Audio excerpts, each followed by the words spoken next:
She quench in a bling, Lady D, Single J. Nakate kwa muchema ndara shumba wachiona zirubisi iwe mbafu yangu ndiwe andizo kusiya iwe pamuchato wangu newe chitava tambire skende ahere auwe sikende nichitsikirira nemufano nichinyamwera zvingandifatse kupinda mumambureni wandoda tivanyadzise pamberi pavoibva wanditoya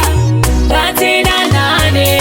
tisvike pakupinda mumambure vekwedu vafare ayeya ngatidanane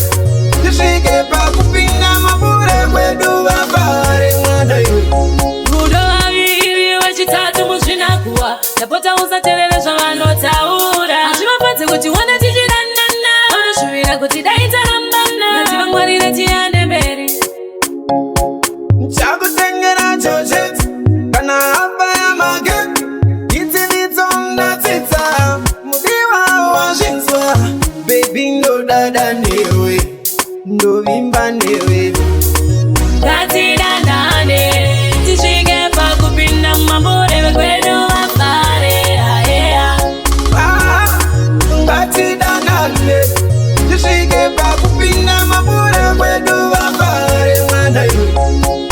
iwe mbafu yangu ndiwe andizokusiya iwe pamuchato wangu newe tichavatambire skende aherere auwe sikende ndichitsikirira nemufano ndichinyamwera zvingandifatse kupinda mumambureni wandoda tivanyadzise pamberi pavoibva wanditoya ngatidanane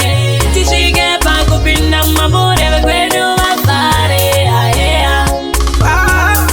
ngatidanane tisvike pakupinda mambure kwedu vafare mwana iwe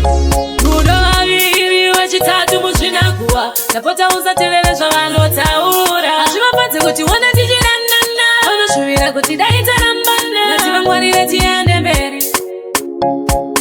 chakutengera chochete kana hapa ya mageti itinitsondatsitsa mudiwa wazvinzwa